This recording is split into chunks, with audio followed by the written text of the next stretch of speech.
All right, I assume we'll be joined by more attendees as we go on. I'll take the pleasure of introducing both of our speakers today. A very warm welcome to all of you here who are present with us live and to all of you who are going to watch this later on. But this is the Academic Fringe Festival, and it's the edition 1 on crowd computing and human-centered AI. It is going to be a very interesting session today. We do have two wonderful speakers. We have Olga Megorskaya from Toloka, and we have Simo Hosio, who is from the University of Oulu in Finland. And Olga is going to kick things off today and tell us a little bit about the variety of crowdsourcing implementations and machine learning and the business applications that they entail.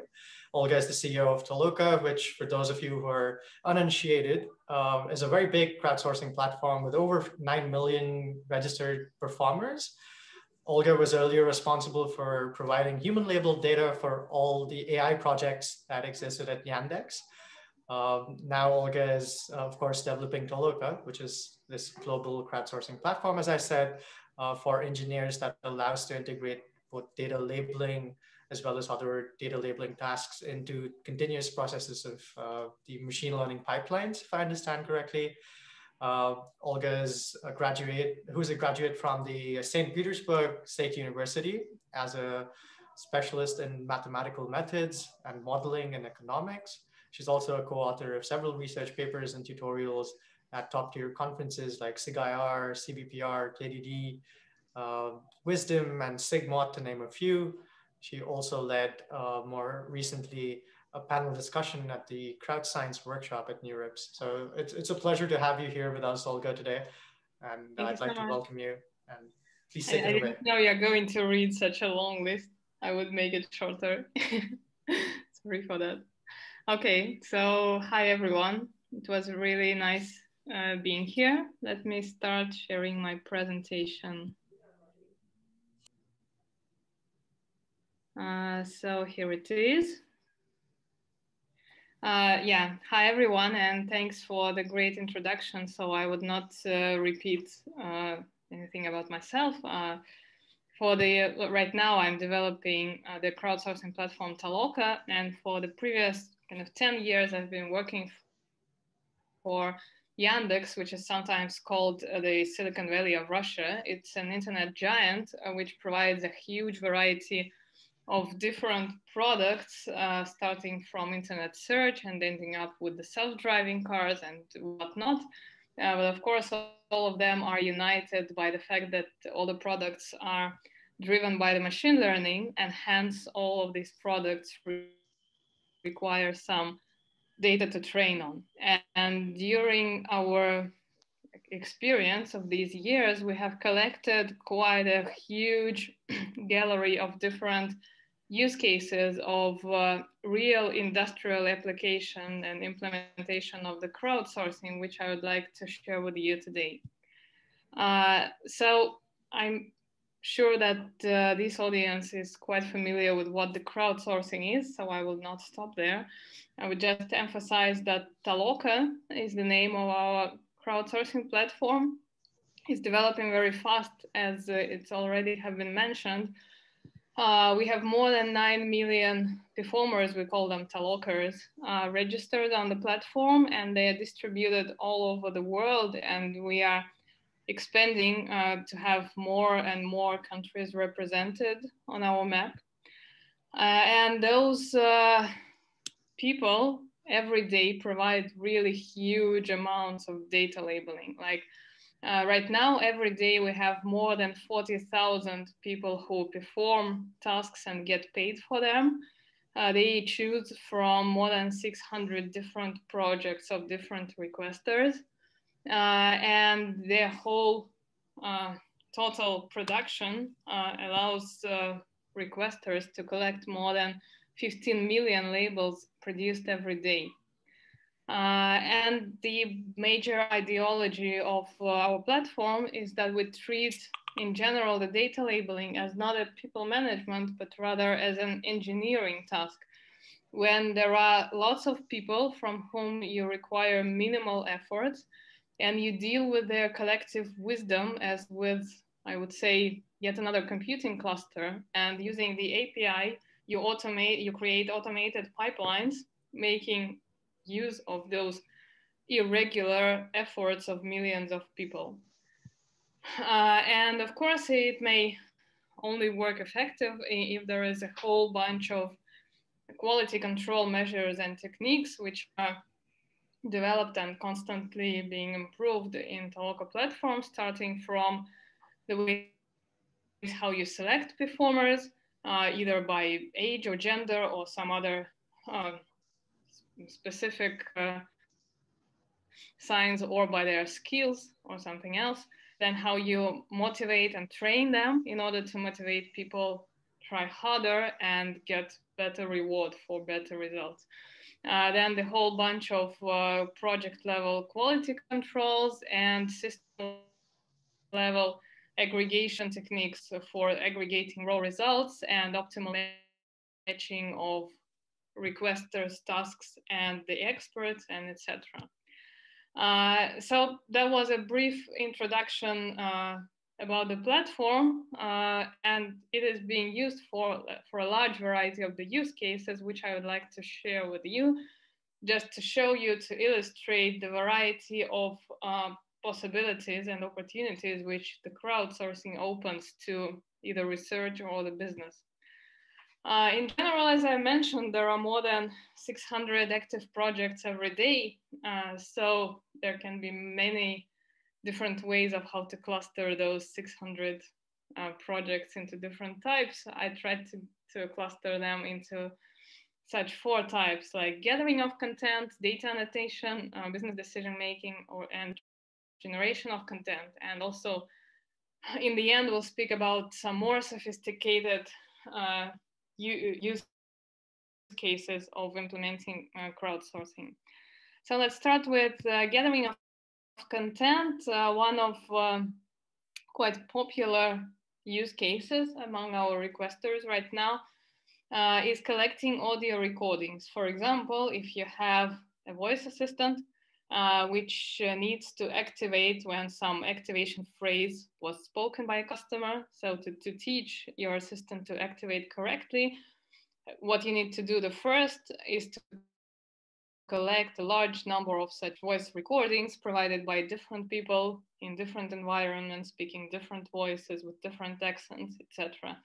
So in crowdsourcing, it is made very easily. There is a very small pipeline of several tasks. Like at first, you ask a person to provide a very small and trivial task. Please record on your mobile device some phrase. For example, say, "Hey, Alisa." Then there is another task when other performers are asked to listen to this phrase and validate that it has been spoken correctly. And then if everything was done correctly, then the first task is accepted. If no, it is rejected and sent to other people to do it once again. And thus you can do this simultaneously by thousands of people. And using such a small pipeline, the requester gets the final results of thousands of audio recordings within very short time, within literally several hours. Then one of my favorite use cases of using the crowdsourcing is the spatial crowdsourcing, which is not maybe that popular in among other crowdsourcing platforms.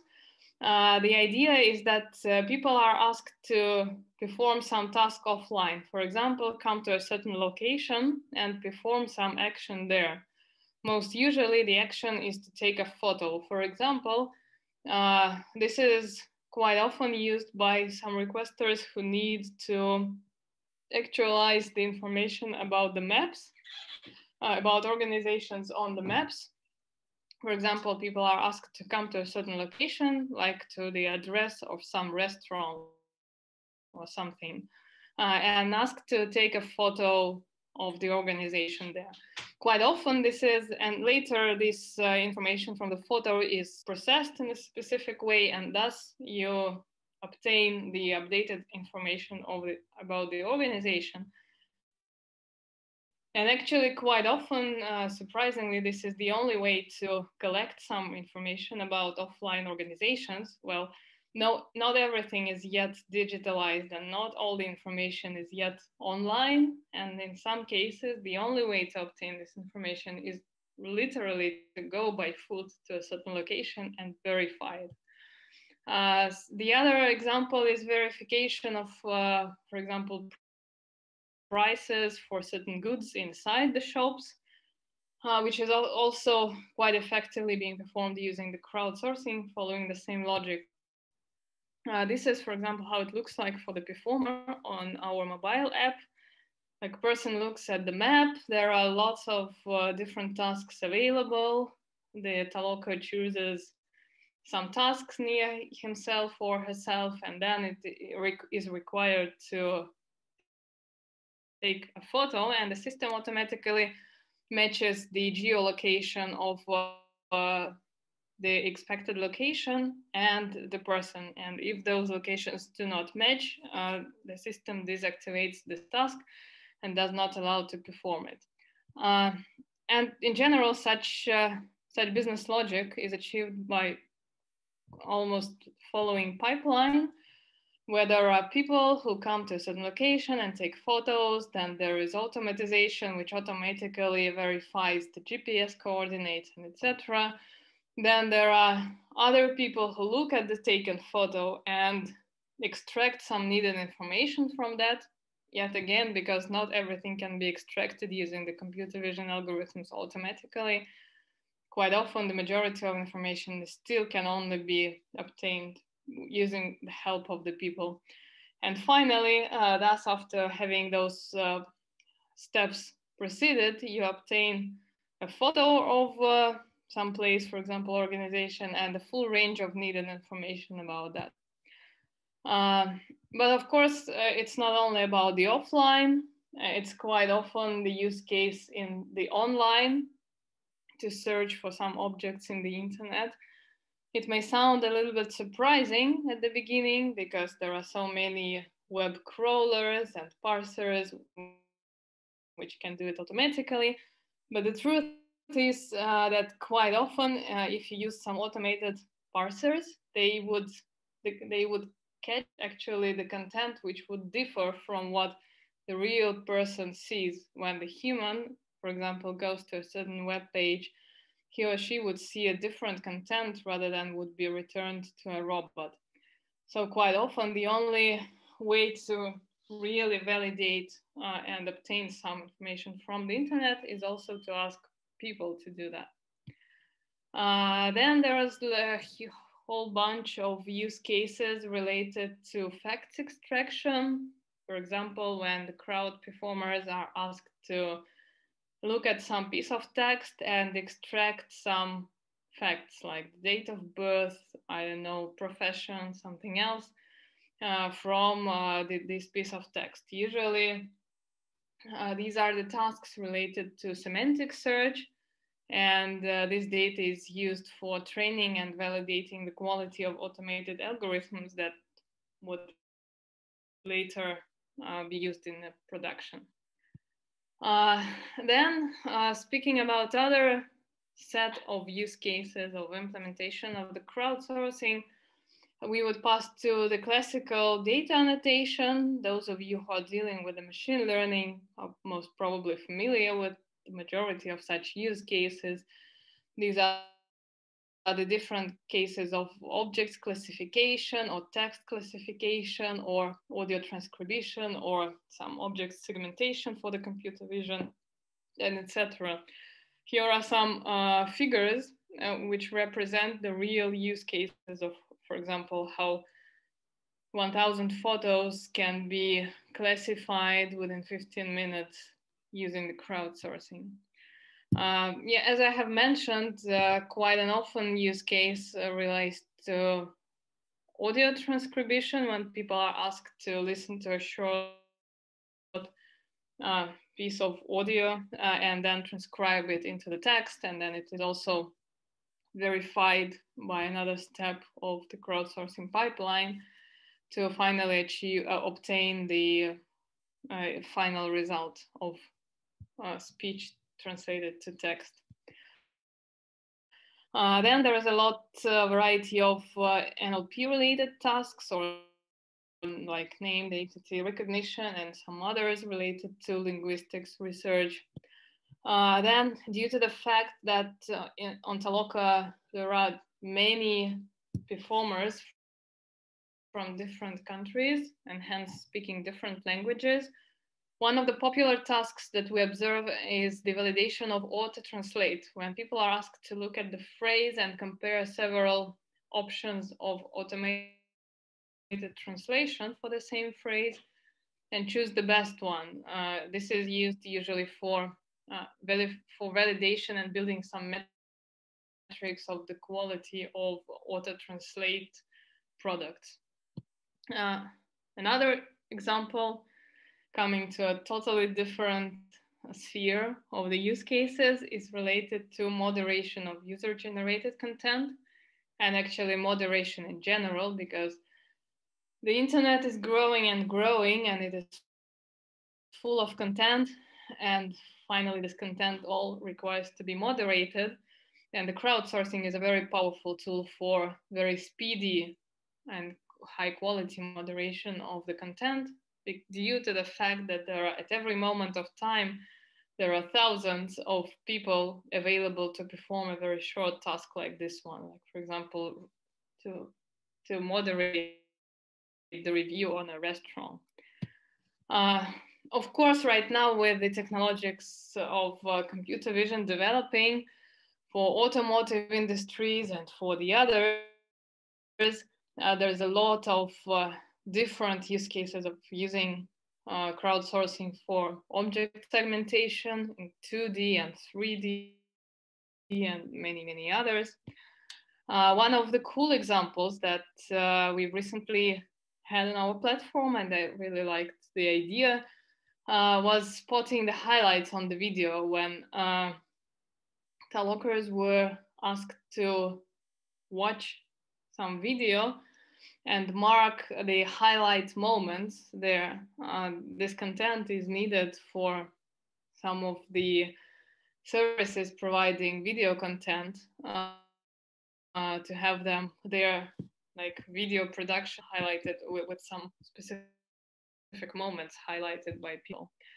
And this is personally for me one of the most interesting use cases, because I myself started to work in a search team, and this is where we started the whole thing of human labeling, was the search and search relevance evaluation. And still I believe that this is one of the most sophisticated and most difficult tasks for the crowdsourcing, not because of the design of the setup, but because usually the use cases with which people are forced to meet during the search relevance evaluations are very, very different and quite often very, very difficult. So there is a very untrivial task of maintaining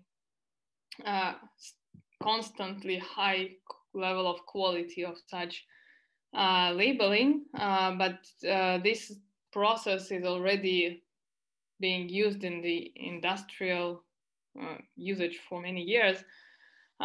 So one of the most important questions when we speak about the search relevance evaluation is actually how to find experts in a particular domain for them to evaluate the relevance of such search results. And luckily, the fact that in the crowdsourcing there are so many performers, it is possible to choose among those millions of performers to find and select those who demonstrate the good level of expertise in the needed domain. This is what is done on the one side, and on the other side, there is a need to classify search queries with which people would be dealing with by specific domain or expertise, and then match those two sides. And I would say that this is, probably one of the most sophisticated pipelines in the crowdsourcing that I have seen in my life. Of course, here it is much simplified, but the idea is, yes, that you select some specialists, you let them evaluate some search queries. Then you have a specific loop when people are asked to explain their labels, and then those explanations are being verified. And then after the set of several levels of verifications, the label is considered to be the final one. Then much easier and probably much more fancy examples of using the crowdsourcing is product decision making. For example, one of the most popular use cases that we see is the side-by-side, because quite often it is quite hard to make a formal task for the person to answer some set of questions or something, but it's quite easy to ask a person to look at several objects and decide which one he or she likes the most. And the objects can be very different. It can be logos, some backgrounds, some images, some version of design, whatever it is. If you ask many people, like thousands of people, to vote either left or right, by the end you get a very powerful tool of digitalizing some subjective estimations on the appearance of certain objects. And the last part is the generation of content. As I see now, looking at how different requesters operate on Taloka platform, this is the topic which is now gaining popularity.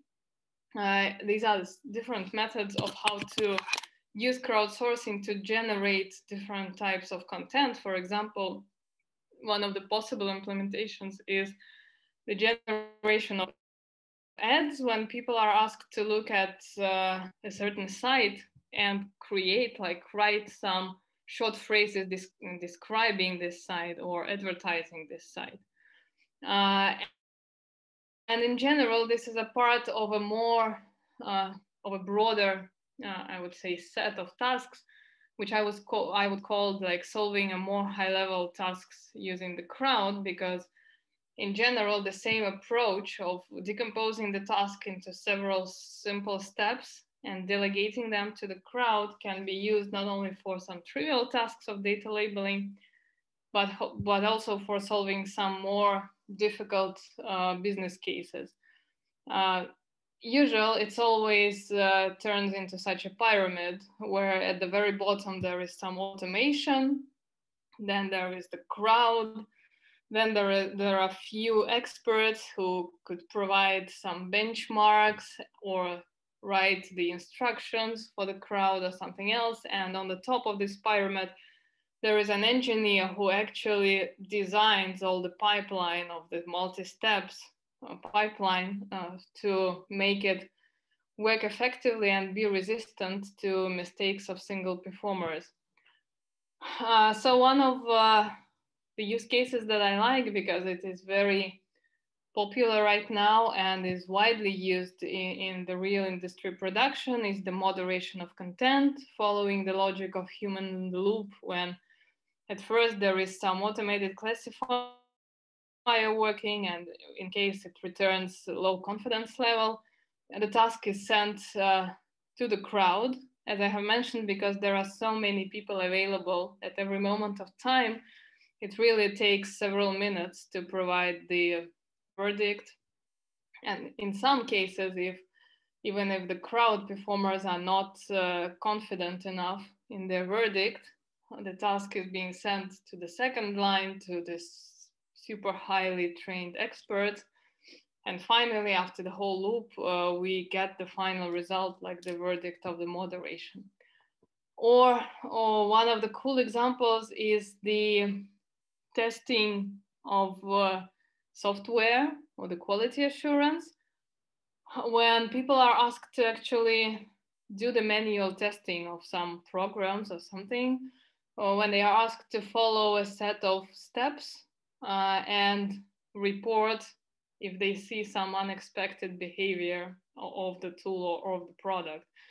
Why is it popular within the crowdsourcing? Because when you have those millions of performers, they all have different devices which they're using. They all have different speed of internet they are living with.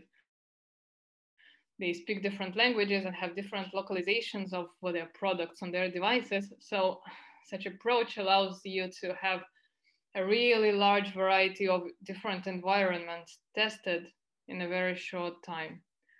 I think I would skip this quite complicated scheme of how the text generation may be applied using the crowdsourcing, but the idea is actually the same. When you ask several people to compose some text according to the instructions, then you filter and verify every piece of text by another step of verification.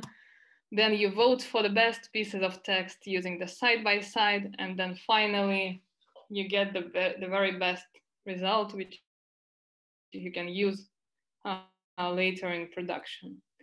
And finally, some words that I would like to share with this audience. First of all, that we are always happy to see new requesters on the platform, and this is the promo code. If you wish to try, you can use it later. I think we will share this presentation, so you will find the promo codes there. And since we are participating in a scientific event, I would like to share that the news that we recently have launched the grants program for those researchers who are interested in providing research on the topics of the crowdsourcing or using the crowdsourcing. Please apply. We can sponsor such research and would be happy to help you.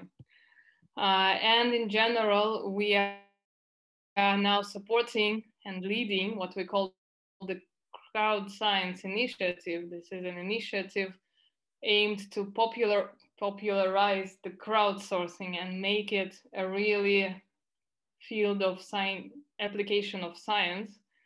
We have a set of regular seminars about the crowdsourcing. We participate at the world leading conferences.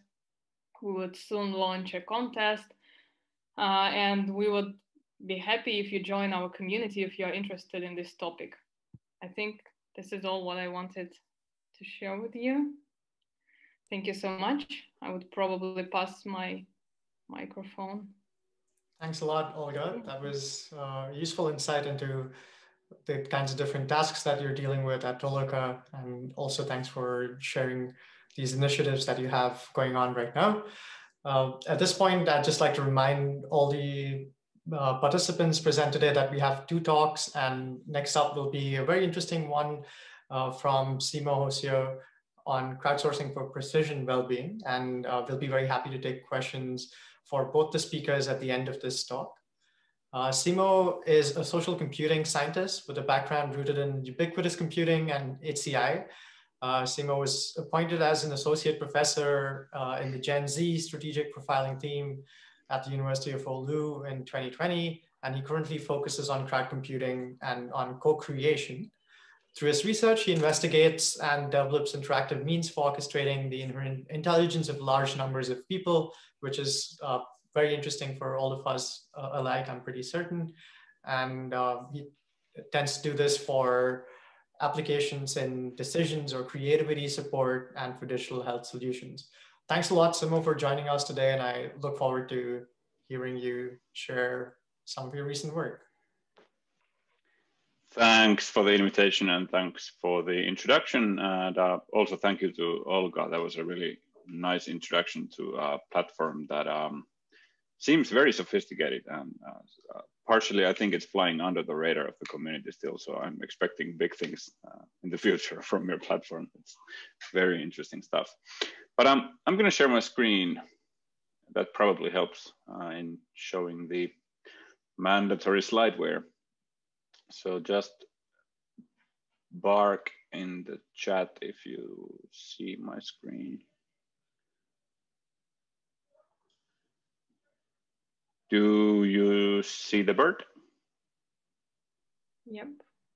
All right, so before we get started about precision well-being, I wanted to share a little personal story on why this area interests me and why I'm trying to sort of consolidate my thinking what the crowds can do under this precision well-being theme. So back in the summer of 2016, I was spending the summer in Tokyo, at the University of Tokyo, doing a sort of research exchange. And when I returned home in Finland, I lost my ability to basically use my joints very well. And an owl is a nice bird in a sense that it can turn its head like 360 degrees like that. And I got to experience a state of health where I couldn't literally turn my head anymore. So all my joints became very stiff. And blood tests came back as if there's nothing wrong with my body. None of the medical specialists could come up with any sort of meaningful diagnosis. And then we ended up in a sort of compromise solution, which is very common these days, that, okay, here is prescription strength NSAIDs for you, and eat those until you die, basically. So we get inflammation medicine, nothing helps, end of story, and you're finished. So I ate those pills for a couple of months, and then I started like a radical self-experimentation period in my life. So I tested everything. I went to all sorts of woo-woo medical solutions, including taking ice baths, trying meditation, trying yoga, trying a lot of different types of diets. But the key here being that none of these sort of solutions or things that I tried, they are not recommended by doctors, but they are recommended by community members. They're coming from people who are suffering from similar things than you, and they're documented in a random mess in online forums. Then after some months, I found what helps for me. So it's basically avoiding sugar and eating within a pretty heavily constrained time window, which is basically time-restricted eating and avoiding sugar. Again, my doctors wouldn't say that this can work because it can't possibly work when you read the medical literature. It's got nothing to do with my condition, which is basically psoriatic arthritis, but it's not visible in any tests. And this is really like, you can do things to improve your condition when you get access to community knowledge, which doesn't conform to the traditional rules how epidemiologic research is done and what ends up in this sort of commonly accepted population level medicine. So this led me into this idea that I'm trying to think about precision well-being, which essentially means that we're trying to come up with ways for groups of people to feel better about themselves. My home nest is the University of Oulu. I come from Center for Ubiquitous Computing and Center for Life Course Health Research. University of Oulu looks like this. It's actually a pretty nice place during the summer, but right now we're again in remote mode. So when I look out the window, this is what I see. We have a lot of snow, and this is my backyard now. What I'm about to talk during the next 20 minutes essentially is something like this. So I do not have this well thought out as a plan or as a research agenda or as a documented results. What I'm trying to explain here is my way of thinking how we can start leveraging the crowds and through which scientific methods so that we can foster this idea of precision well-being, which I already briefly explained my idea about that. So we try to find ways to heal a community through the community knowledge rather than commonly accepted medical interventions, because they don't work. When I say they don't work, I mean they don't work on a population level. And this is not, this has nothing to do with bad-mouthing the medicine as a field or sort of medical doctors' work. We do all of this in smooth collaboration with the MDs, with the medical faculty at the University of Oulu and elsewhere. But the acknowledged fact is that population level treatments are extremely rare. We have a lot of chronic conditions in the planet right now where there simply exist no population level treatments. Then there's the trend that was largely pushed forward by Obama et al., which is the sort of trying to really engineer personalized medicine approaches. So we try to come up with some solutions, mainly based on genomic engineering and genomics in general, to single individuals. But we have 7.8 billion people on this planet. This is also not a very viable option. And what actually happens with us humans is that our physiology fluctuates. So if something works for me today, I may be a false positive. And then I end up as a responder in the papers or in the scientific papers, basically. And the next time it doesn't work for me anymore. So it turns out that this personalized medicine is not a panacea either. We can't fix everything through this. So as with everything, there seems to be this compromise now emerging, which is precision medicine. We try to tailor the ideal solutions for groups of people instead of everyone or single individuals. And therefore, what I'm thinking that we might as well do the same for well-being. And now here's the key difference. Now, I'm not skilled enough. I'm a silly HCI researcher dealing with, let's say, a bit more lightweight things. I would feel bad saying that we are doing this for medicine, because when we're talking about medicine, then we start talking about curing the cancer or curing really like some kind of diseases that you're born with and that may be lethal.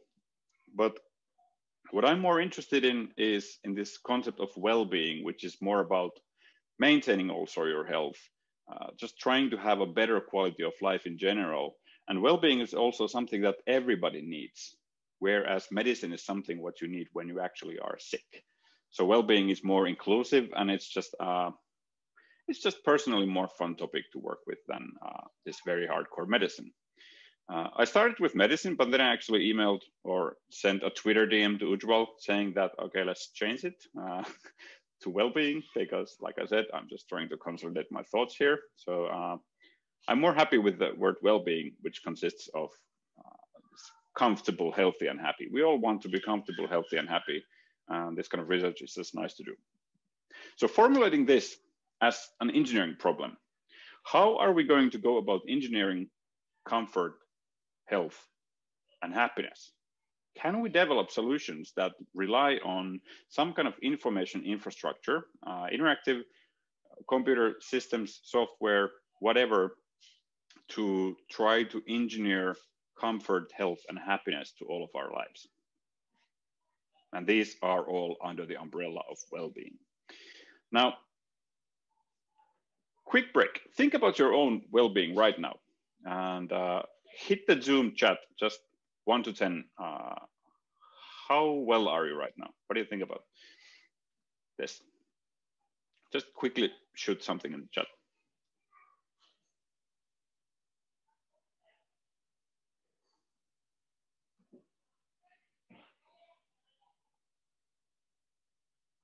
Okay, we have a bunch of numbers going on, and it seems that everyone is fairly happy today, or very doing well, let's put it this way. Now, I did this just so that you have to think about it a bit. So after all, we're academics. So here is how we define well-being in the academic lingo. It's notoriously difficult to define, but some sort of a unifying definition would be so that it's the sort of equilibrium between resources and challenges in your life. All of us, every single one of you, and also me, we have different resources in our lives, which can be psychological, social, or physical, but also at the same time, those also can be challenges in our lives. Now, if we want to start engineering an approach that all of these need to be better, how would we go about doing this? The way that I see it in my head, and also connecting it to the overarching theme of my research, and also this talk, which is the crowds, I think that these 3 building blocks are pretty good at getting us started with it. So basically we do crowdsourcing, we do digital phenotyping, and we do something which is a pretty bleeding edge approach, which is consumer omics, which means basically analyzing small physical pieces of you. There is a lot of technology now appearing on this front, and I'll be talking a bit more about that later. Again, I'm just explaining here how I actually got to creating these slides. So once I was done with these 3 building blocks, I realized that there is a unifying theme here that we haven't been giving too much thought about, and that is essentially data. So all of this relies on data. You can get data from a lot of places, including those kind of cool platforms that Olga was just talking about. But nonetheless, we have a real issue with data when we are starting to talk about sort of planetary level crowdsourcing approaches. We just simply do not have enough data, and we cannot rely on this kind of individual small scale user studies. Okay, back to data. So the whole arc of data, we have to have a way to access people's personal data while the people actually retaining the ownership of that data. And for that reason, we have partnered with an organization called MyData. MyData is originally actually from Finland. The real roots of it are even from Oulu, but now it's being coordinated from Helsinki. And it's a massive organization trying to do a real change in how our personal data is being utilized. So now if we think how we do research, we design a study, we collect data, we analyze it, we write a paper, the data gets buried in a USB stick somewhere and it's gone. Whereas MyData is working with governments mostly to bring this whole like a European Union-wide back-end interoperability flows so that we would have our data available and we would be able to decide who gets to use that data and how. So when I generate any kind of data in my lives through mobile phones, wearable computing, maybe participating in some studies, even doing some service online, the data would be stored at some kind of data intermediary. And that data intermediary can then manage my data for me, but I get to enjoy the benefits. I get to decide who gets access to the data, and I can even get paid for those people accessing my data, instead of me participating in a study and then that data being used once and never again. So MyData is big on this front. And what we have been doing with this data is then we've been starting with really like a ground up approach. So we're studying people's perceptions on ethics, what are actually some of the concerns that people worry about when sharing their data, etc. And we have an upcoming paper in Kai 21 about this. So basically assessing the ethics and concerns of data in healthcare. And then the sort of second idea, what we have been pondering and trying to work on with this data is that how could we run these really big experiments online? Now, if I try to address a big problem, I'm going to need a bigger sample size than 10,000, or even 100,000. I might want to reach 1 million people for a study. And how do we actually get started doing that? We've been trying to come up with some sort of a distributed crowdsourcing infrastructure that would live on websites instead of these kind of silos where people have to go to. I inserted 3 grim emojis there because people don't like blockchains, but actually our vision involves blockchains in that sense. So please check out the paper if you're interested in that. So back to the pyramid, the building blocks, what I like to think as the fundamental pieces of this precision of well-being. Crowdsourcing, we kind of got this. So, and by that, I mean that it's technically doable, and there's a lot of work on this already in the well-being domain and health domain. And how this fits into the puzzle is basically making sense of unknown unknowns. So the story that I told in the beginning, what happened to me, is exactly kind of a use case for this. So we would have a community which has problems, and then we find their solutions to those and actually try to somehow structure that knowledge back to the community or other people to find solutions to their problems. So what are the sort of group-specific challenges and resources if we map this to the well-being definition? And then the scientific value of this kind of work of trying to, for example, reach everyone who suffers from low back pain, like the paper I'm citing there. The scientific value comes from cross-referencing this kind of data with the medical doctors and practitioners, because then both of the communities learn from each other. So it's really just a new way for doing research in the healthcare domain, where the traditional ways still rely they involve a lot of manual work, papers, telephone calls, annual follow-ups, but we can also reach a lot more people if we just go to the forums and communities who suffer from these diseases. There's a lot of startups around this as well now, where people are simply telling their life stories in text format, and then they are developing NLP algorithms to parse these kind of challenges and resources. Happily, I've forgotten all of the names of them. Maybe there's Stuff That Works. StuffThatWorks.com is one of those new startups, which was pretty interesting on this sense. And Patients Like Me, sites like those. And we have ongoing work, for example, on Parkinson's disease and mental well-being in higher education, where we're really just trying to collect like a structured knowledge basis of what are the ways that people cope with these conditions and what are the unique challenges of these conditions that, for instance, doctors might not be aware about. But it doesn't have to be something like, well, Parkinson's disease, that's again a disease. But then mental well-being, that's not actually a disease. Mental well-being, I mean, you might be doing excellently and you still have something to say about mental well-being. Like, what are the unique resources you have in your life that cause you to be 11 out of 10 every single day? So these are just really nice topics to gather information about and then teach also the respective caretakers. Then digital phenotyping, we kind of got this too.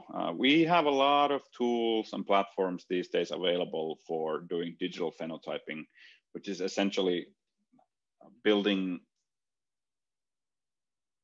multiple different information streams or data streams about you, and then using those to cluster you into different groups. So we know what kind of people constitute a certain group with a specific phenotype. Active people, age, gender, everything that we can measure about you, and then just using that to cluster people into groups, because groups are highly similar in this way, and then the similar groups hypothetically have similar ways of dealing with their lives. It could be used for making recommendations for those groups, basically. And to this end, it's not only mobile phones that work really nicely. So we have this pretty slick looking high-end wearables these days, like the Oura Ring. I have one here, which is not in my finger because I'm charging it right now. But these also collect pretty effortlessly really nice data over longer periods of time, and they're really fashionable. So people are happy to wear them for months, even years, instead of these 2-week user studies that we often have to be satisfied with when we do it with some clunkier devices. So really the opportune time for all of this is now, because we're slowly starting to have these devices that people actually want to have instead of they have to have for a study. And these gizmos track a lot of really nice data about our health. And they're good at making recommendations already runtime. But really the key here is that we want to get access to this data somehow. And they offer APIs for it. So what if somehow through that My Data movement, we're going to be able to access all of these vaults of data that people are already collecting about themselves? That would be really like the future vision and a gold mine for us as researchers in this sense. This is the Oura Ring, O-U-R-A ring. And yeah, we are working with the Oura company, actually. The Oura company started here in Oulu. Their science team lead is our collaborator, and we have just recently actually gotten funding for doing some work on sleep and how sleep could be affecting low back pain. And we're using Oura rings for these studies.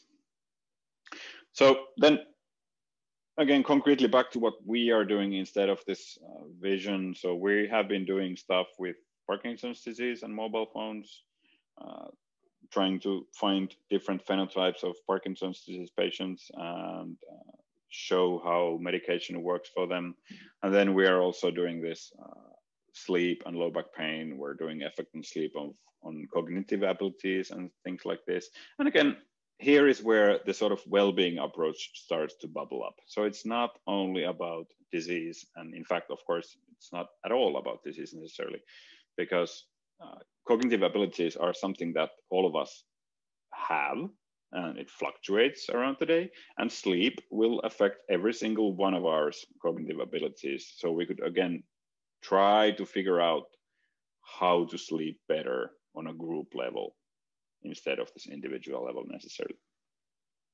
Low back pain is very common. It's not something that is necessarily seen as a disease. 80% of people have low back pain at some point in their lives. And it's not a disease for everyone. It's a really serious condition when it gets serious. But for many of us, it's simply a nuisance, which makes it more of a well-being issue. But there is evidence now slowly bubbling up that sleep affects low back pain also. And we're trying to look into this in a more scalable way as well. So we have built these mobile applications that send daily notifications to do surveys about your back pain, etc. And we are combining this on the Aura cloud backend to the Aura data so that we can see really carefully like what aspects of your sleep might actually affect your pain and how. And then the cool stuff, the consumer omics. What would we be able to do if we tap into this really bleeding edge technologies that a variety of companies are now developing? So we have this direct to consumer genomic testing. We have in Finland, we have a couple of startups who are doing blood tests and they give accompanying apps to you, and they are hoarding all this data, of course, to themselves. But of course, we are hoping that 5 years from now, we are able to tap into all of this data through the big shift in ownership of this data. So these companies would be able to offer the service, but the actual data ownership, even if the ownership is at the companies, people would have the chance to share this data with researchers.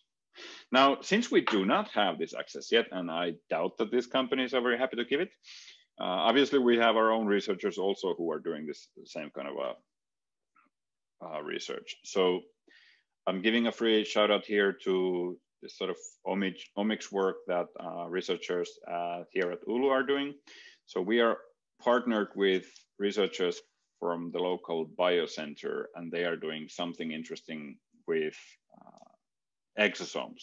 And exosomes are, as described by this gentleman here, they're like little mind-reading balls of life.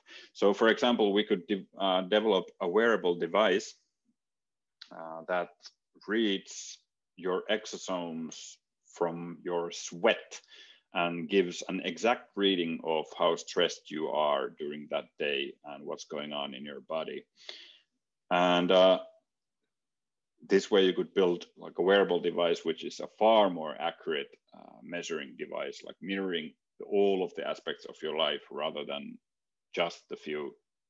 And even it's not even just a few, but it's a lot of things that these things can measure. But it's a different level when you can start to analyze actual little pieces of you on that accuracy. Now, this is where I am also on thin ice. This is not my expertise, not at all. This is simply something that we're trying to do with these hardcore biology researchers who know what they're actually talking about. So I'm just connecting the dots here. What we are actually doing with these researchers is we're trying to combine the expertise of our respective research centers so that we would be able to crowdsource these samples without bothering folks too much. So usually they have a biobank. They have a cohort of 20,000 people somewhere in the UK. We have our own cohort here in Oulu. But we want to get more. We want to, of course, offer these services to the common folks roaming on the streets. And that means that we need to get their blood.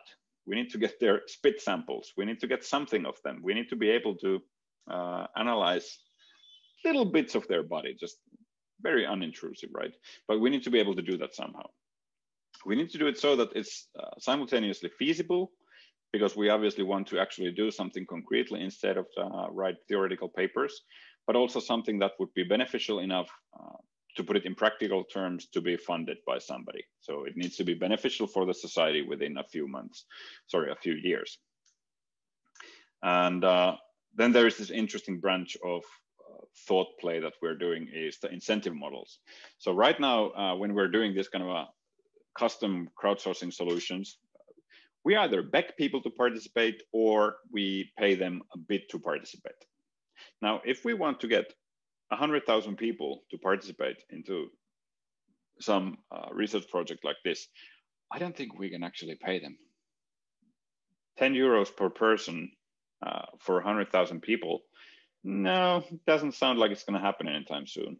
So we have been also devising with the economics department and the Oulu Business School this kind of new incentive models, which essentially would tie the biobank into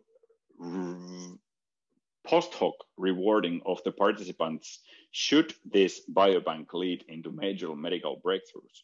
So for instance, this exosome research, I believe there are companies pouring literally billions of euros to this research in hopes of finding new kind of breakthroughs, because the exosomes can guide where, for instance, a certain medical compound ends up in your body when it's taken. So you could develop a pill that you swallow it, that all the sort of active ingredients in that actually go to a specific body part in your body or an organ. And there's a lot of money in this. So we might be able to create this new incentive models for people to participate, which is also very interesting to think about. And in practice, we would try to do something like this first. So this is a picture of a real men's toilet in Finland. But the interesting part here is that it's got a digital screen. So what we could do is we could take this concept and refactor it into some kind of a,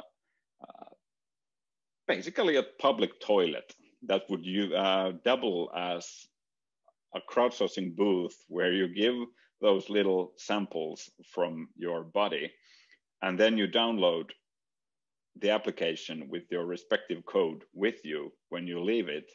And then it connects you to the research. And our initial ideas revolve around detecting pre-diabetes and the effect of pre-diabetes on your cognitive abilities. So we would basically have just a mobile application that tracks your lunches, tracks what you eat, analyzes that using AI, then sends you throughout the day via experience sampling cognitive tests. And we would be able to detect pre-diabetes using this kind of crowdsourcing approach. And diabetes is huge in Finland.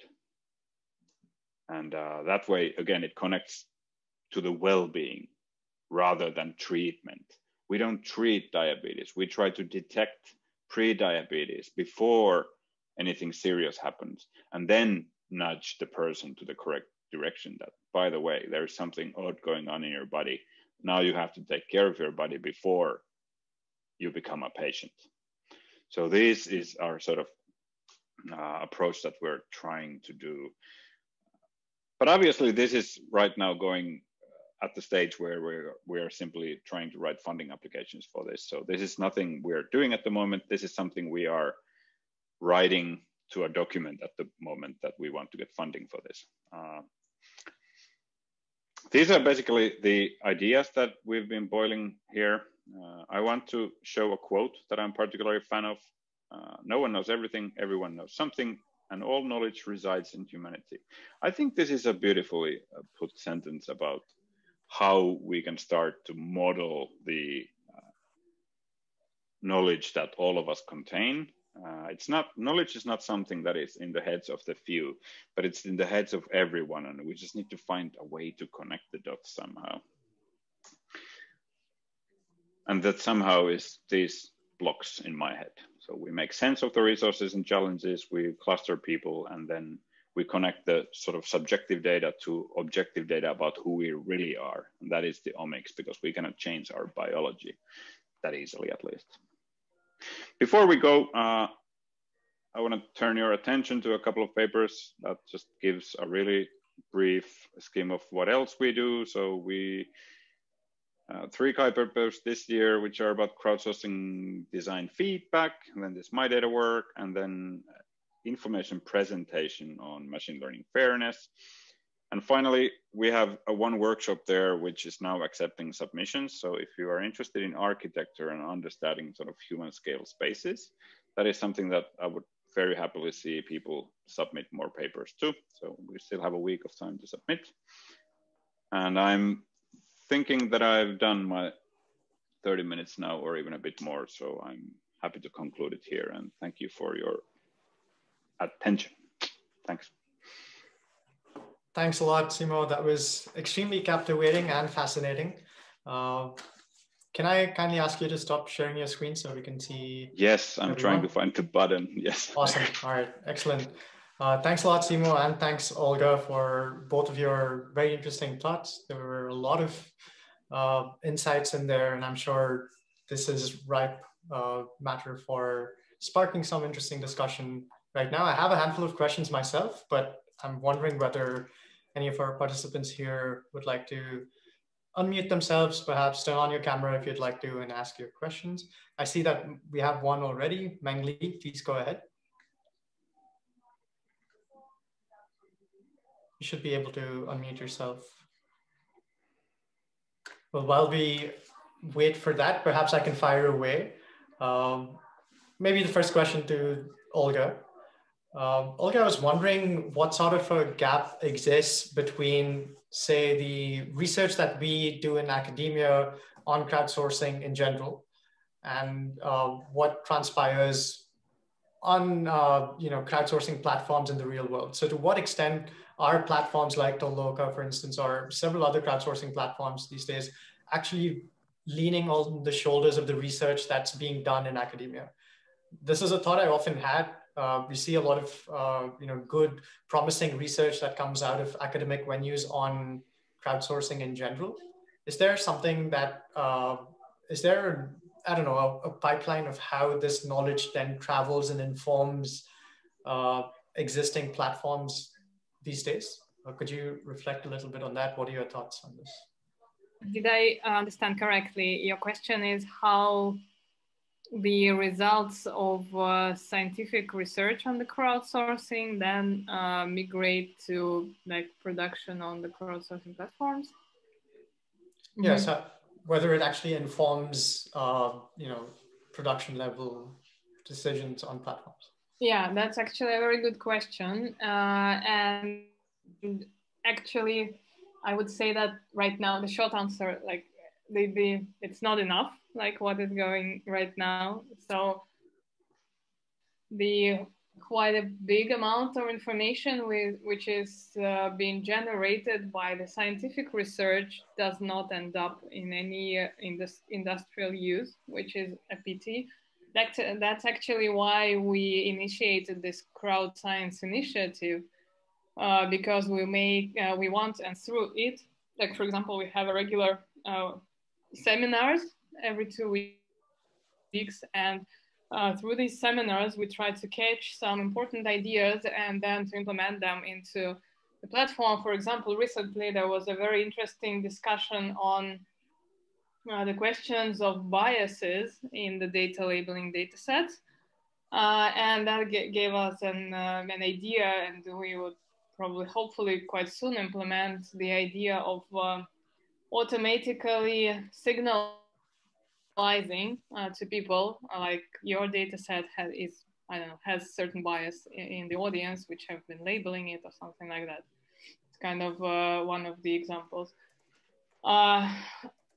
So if we speak about Toloka itself, we have a specific research team who is constantly doing some scientific research on the topics of the crowdsourcing and aggregating the results and some other questions, and then we implement those results into the platform. And that's actually why we also want to motivate more scientists to participate in our grants program, because this is one of the ways of institutionalizing this flow from the science to the industry. Yeah. Thanks a lot, Olga. I see that Jay here has a follow-up question related to bias. So Jay, please go ahead. Yeah, it's related to Olga, what you just mentioned, bias, right? And it's also actually related to this human-in-the-loop machine learning that you mentioned in your slide, right? It's a method that we also have been looking into for quite some time to save the cost by involving crowds to annotate data that is most useful, right? To iteratively improve the machine learning models. Techniques that we use a lot, things like active learning, right? But then active learning only addresses this known unknown problems, which is basically those instances where the model is not confident, right? So when the data is biased, then the model can make very confident but still wrong predictions. So I'm wondering if Taloka has been, well, what's the current status if it's not confidential, right? How much have you been looked into this problem? Yeah, that's an interesting question also, and this is one of the problematics that we really want to emphasize during our crowd science seminars and topics of our future workshops and etc. Right now, what I see from our current experience with current requesters, it's mostly that like Taloka only provides the flexible API, and the requesters like implement either the active learning or some other logic on their side. Because, well, I would say not all the requesters are eager to outsource this part to some external platform, because this is probably one of the crucial questions of the whole machine learning, right? On how do you select this data. Like the weakest part of yes, the yes, yes.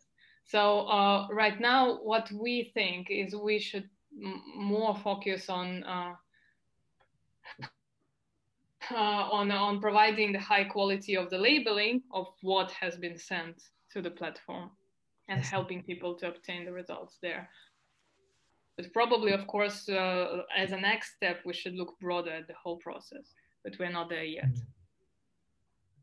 I'm asking also because our team in depth is currently working heavily on this problem, and when we look at different aspects of the problem, including, for example, model interpretability, right? Where we actually have a recent paper published in at the web conference where we involve annotators to look at for example, in image recognition, right? We involve humans to look at the highlighted areas by the machine learning model, basically those areas where the model relies on in making the predictions, right? So that will give us an understanding of what the knowledge the model has actually learned in making the predictions. So this is not directly related to these unknowns, which you mentioned as like the weakest part of the machine learning system, but still it helps people to understand better how the model behaves. That's actually a very interesting point, yes, and that's maybe we can also discuss some further cooperation and the research on this topic. That'd be nice. Thanks. Thank you. Thanks, Meg. Would you like to go next? Yeah, thank you. Yeah, it's a very nice conference. So thank you for the organizer for keep us with the latest updates of the field. So I'm a PhD from industrial design engineering. So my topic is extended reality for human-centered design. So I would like to ask several questions to Simo. So one is, it's quite interesting about the Aura Ring. So what I'm curious about is whether these small devices can also measure some stress or mental workload or engagement, because I think it's like it would be a very interesting input that we are developing some VR-based surgical training. So we want to measure the stress level and then to changing the difficulties of the training throughout the training. So I think that is one question. Of course, that if you are collecting some biological data, the Gdpr is also a very critical consideration as a designers that you need to now take very seriously. So that is the first question. And another question is about the Kai submission. So yeah. Okay, so for the first question, I don't think Aura Ring is really good for that. You probably are better off with the Empatica devices or something like that, because this is really by heart, it's an activity and sleep tracker. So it uses the more fine-grained sensors, like for example, our HRV, heart rate variability, is a very good proxy for stress. but it's not perfect. And also this measures HRV mostly during the night time, because during the daytime, it sort of switches some of the sensors off. It's probably not good for a use case, but this is really good for longer term trends, like how your sleeping is affected based on your, it measures basic activity stuff and that, and it calculates some kind of aggregated metrics as well, like activity score and some kind of a readiness score. But these are, of course, black box algorithms, and we don't know exactly what are the ingredients of those. That being said, it does give all of the data as a raw data dump in CSV files very conveniently when you have participants in the same team. So you can also just start deriving your own algorithms based on the raw data. So it's very convenient in that sense. Part 1B, which was about GDPR, I'm not sure what is the actual question, but yes, it needs to be taken very seriously. And we do have some issues with that from time to time, especially trying to justify some of these things with certain ethics committees. And that is also why I was trying to really emphasize this sort of longer vision about this My Data, where we would have these data operators managing all this for us. And we then have, as the data, basically people who donate the data, we would have the control over sharing of all this. So I do not have any canned ready-made solution for managing GDPR. That's something that I'm not good enough on that field to be able to say anything about that. Okay. The second question about the Kai workshop. Yes, yeah, please submit. Okay. Well, yeah, so sorry that your email was too quick for me. So can you maybe share it in chat? Let me paste the link to chat right now. So. Okay, thank you. Just for the benefit of everyone who might be catching up on this later on, you can access the web pages of all the speakers on our website and reach their emails as well from there. Do you have another question to follow up, Meng, or shall we pass this on? No, thank you. I have all my questions. Thank you. Thanks a lot. Thank you. Thank you. Simo, perhaps I can ask something. So thanks a lot, first up, for introducing your thoughts and your elephant to the rest of this room. That was quite fascinating. And I really thought there were a few very interesting ideas in there. My first question to you is about so I really like the balance between the population level treatments and say precision or personalized medicine that you're from which you're moving towards striking this perfect balance of precision well-being. I find that really interesting. I was wondering if in your recent work and exploration with looking into, as you said, methods, I think you mentioned sleep, right? And you said, well, you're looking at how you can try and draw from sleep-related experiences at the group level and try and trickle that down to individual levels. And I was wondering whether you had any insights into how exactly that can happen. So what sort of high-level group behaviors can still be meaningful and effective at an individual level? Oh, so in this case, we're still talking about the individuals in the same group, I guess, or I'm not sure what you mean. But what I'm trying to get after with this line of thinking is that we have a lot of these things that have to do with, for instance, as simple things as your family status or career stage, or things that do not connect with our physiology at all, but they are very transient and they come with different stages of life. And then there are different resources that people in that same stage of life can leverage, for instance, to sleep better, or like right now we're trying to crowdsource a large pool of data for tricks how people with mild low back pain can sleep better. And those tricks, as it turns out, might be different for people with, say, families, because they don't get peace when they're sleeping, when they have small kids. And these are kind of things that are really, really weird, and they are really unknown, which is why I was using the term unknown unknowns there. So we're trying to just uncover these and make sense of these, and then feed this information back to the people who are in the exact same kind of life situation, to give them some kind of an idea that, okay, this might be worth testing for me as well. So that's really all we're after there. All right, so it sounds to me like this sort of exists, as you alluded to as well, in isolated silos, forums dedicated. Yes.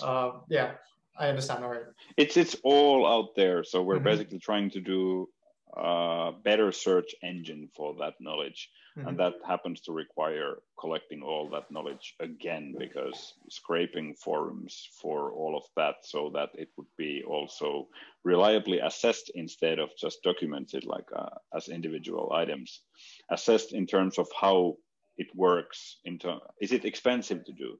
Do you need other people to do it? Can you do it if you have other people around you?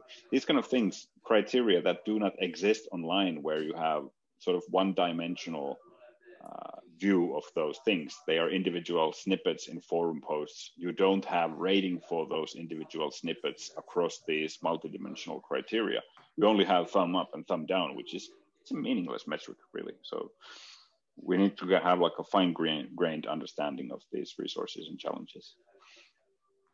I also found it quite interesting when you mentioned mental well-being in higher education, because we have some ongoing work in that direction as well. We're approaching it from the standpoint of trying to tackle, well, a whole scale of different problems, but from the standpoint of introducing interventions through conversational agents in that space. I was wondering if you have any insights on how you're approaching these problems of mental well-being of students, well, and higher education in general. We have training data for your conversational agent. So that's as far as we are. So we haven't really approached it yet in terms of actually offering it back to the communities. We have data from about 1,000 people in Finnish higher education system. So maybe we can feed it to your agent and collaborate on that. That sounds very interesting indeed. Yeah, let's follow up on that one.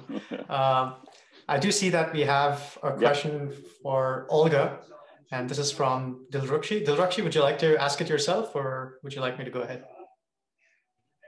Yeah, sure.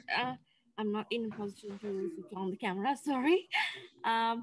Yeah, Olga, I've seen the pipelines that you have used as experts to validate or increase the quality.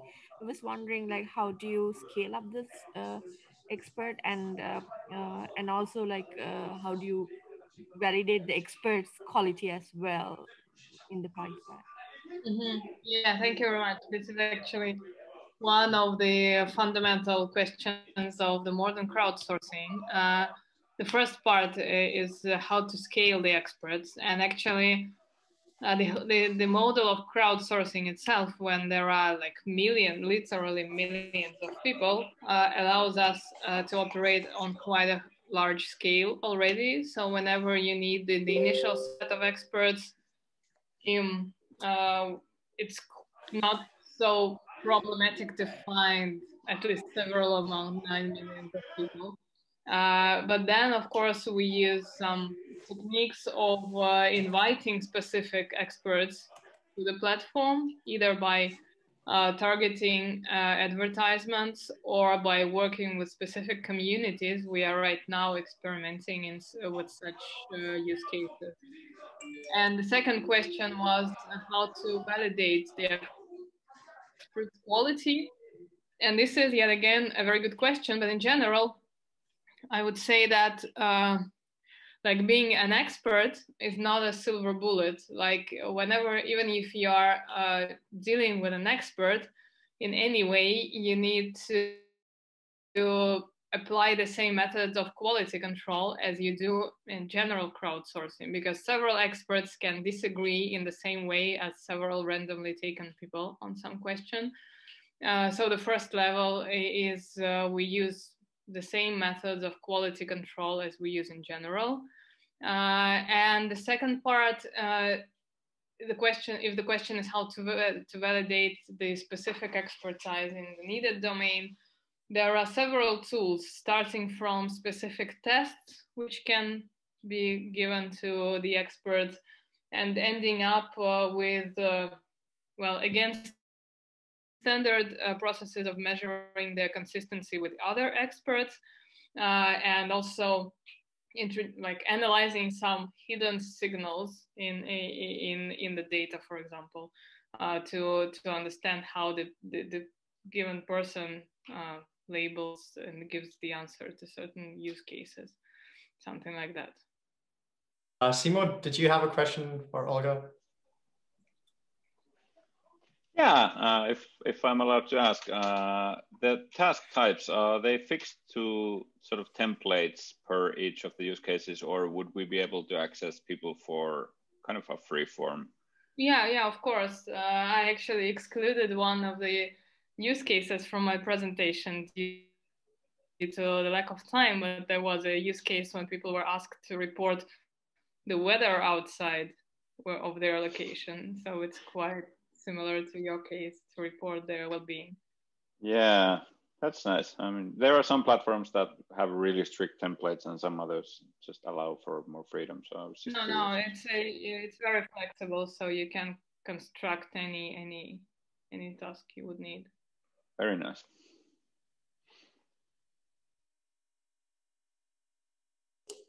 Wonderful. Do we have any more questions for our speakers today? All right, I'll take that silence to mean that it was quite interesting and you have plenty of food for thought. All right, yeah, so thanks a lot once again, both Olga and Simo. Those were two very fascinating and interesting talks, and I'm sure all of us learned a lot, both about the Toloka platform and the opportunities that it entails, as well as how one can think about precision well-being in general. Yeah, I look forward to meeting both of you again in due course. And I'd love to thank all the participants who've joined us live right now and those of you who are gonna watch this later on. I'd like to also remind you that we'll have the final TAF talk of this first edition on next Monday, and that will be from Edith Law at the University of Waterloo, who'll talk to us a little bit about medical time series and how crowdsourcing can play a role in there. Thanks a lot, Simo. Thanks a lot, Olga. It was lovely having you here. Thank you, and thanks everyone. And see you all next time. This is the Academic Fringe Festival, and we're very happy to have you here.